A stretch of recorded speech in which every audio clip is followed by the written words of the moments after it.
Hi అండి. Welcome to Kavya home kitchen. నేను మీ కావ్య. నేను ఇంట్లో చేసే ఈ చికెన్ ఫ్రైకి అయితే మా ఇంట్లో పెద్ద ఫ్యాన్ బేసే ఉందనమాట. అంత టేస్ట్గా ఉంటుంది, అంత స్పైసీగా కూడా ఉంటుంది. ఇంట్లో ఉండే ఐటమ్స్తో 10 నిమిషాల్లో అయిపోయి ఈ చికెన్ ఫ్రైని ఎలా చేసుకోవాలో చూసేద్దాము.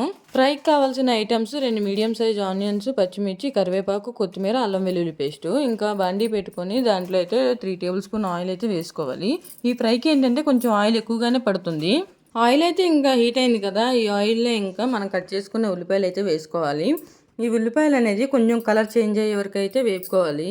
ఇంకా ఉల్లిపాయలు అయితే వేగాయి అనమాట. ఇంకా వీటిలో అయితే ఇందాక కట్ చేసుకున్న పచ్చిమిర్చి అయితే వేసుకోవాలి.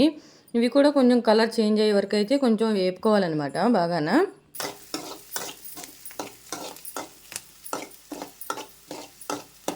ఇంకా ఆనియన్స్ అయితే వేగిపోయాయి కదా, దీంట్లో అయితే ముందుగా శుభ్రం చేసుకున్న చికెన్ అయితే వేసుకోవాలి. ఇంకా ఆ చికెన్లోంచి వాటర్ అంతా బయటకు వచ్చి అది పీల్చుకునేదాకా అయితే ఇంకా గరిటె పెట్టుకుంటూ అలా తిప్పుకుంటూనే ఉండాలి, లేదంటే మాడుతూ ఉంటుంది. ఈ ఫ్రైకి ఏంటంటే మనం దగ్గరుండి చూసుకోవాలి, లేదంటే అడుగంటుకుంటూ ఉంటుంది. ఇంకా అలా అడుగంటుకుందంటే ఇంకా మాడిపోతుంది అనమాట, టేస్ట్ అంతా చేంజ్ అయిపోయింది. ఇంకా చికెన్ అయితే వేగిపోయింది కదా, దీంట్లో అయితే మీ టేస్ట్కి తగినంత సాల్ట్ అయితే వేసుకొని ఇంక మళ్ళీ ఒకసారి అయితే కలుపుకోవాలి. ఇంకా దీంట్లో కొద్దిగా పసుపు కూడా వేసుకోండి. నేనైతే పసుపు వేయట్లేదు, ఎందుకంటే మాకు కారంలోనే పసుపు అయితే ఎక్కువ ఉంటుంది. మళ్ళీ పసుపు వేస్తే ఇంకా ఎల్లో కలర్లో కనబడుతుంది.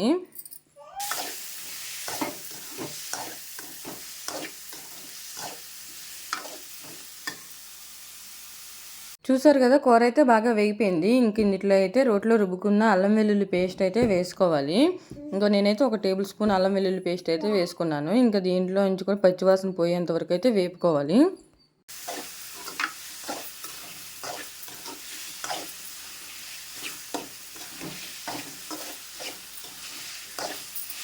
ఇంకా అల్లం వెల్లుల్లి పేస్ట్ కూడా వేగిపోయిన తర్వాత ఇంకా మీ టేస్ట్కి తగ్గట్టు కారం అయితే వేసుకోండి. నేనైతే 1 టేబుల్ స్పూన్ అయితే వేసుకుంటున్నాను.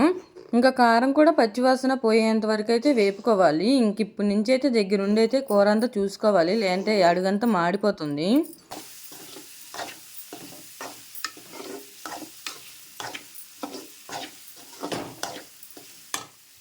కారం అయితే పచ్చివాసన పోయిన తర్వాత ఇంకొద్ది చికెన్ మసాలా అయితే వేసుకొని ఒకసారి కూర అంతా కలుపుకోవాలి.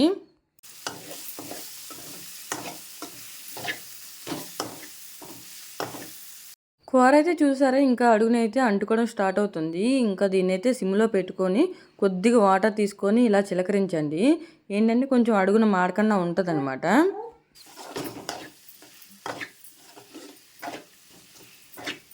వాటర్ వేసిన తర్వాత ఇంకా అలా కలుపుతూ ఉండాలి, లేదంటే ఇంకా అడుగున అంటుకుంటూ ఉంటుంది. ఇంకా కూర అయితే రెడీ అయిపోవచ్చింది. ఇంకా దీన్ని అయితే దించుకునే ముందు కొద్దిగా కరివేపాకు అయితే వేసుకుందాము. ఈ చికెన్ ఫ్రైలో కరివేపాకు అనేది చాలా ఇంపార్టెంట్. ఈ కరివేపాకు ఇచ్చే ఫ్లేవర్ అయితే సూపర్ అనమాట. ఈ ఫ్రై కల్లా కరివేపాకు చాలా టేస్ట్ అనేది తెస్తుంది. ఈ కరివేపాకు వేసిన తర్వాత కూడా అరోమా అయితే చాలా మారుతుంది అనమాట.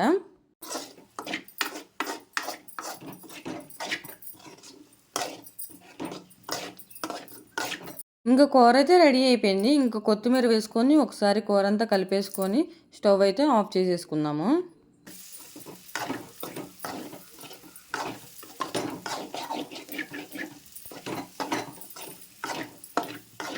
చూసారా, ఫ్రై అయితే ఎంత కలర్ఫుల్గా కనబడుతుందో.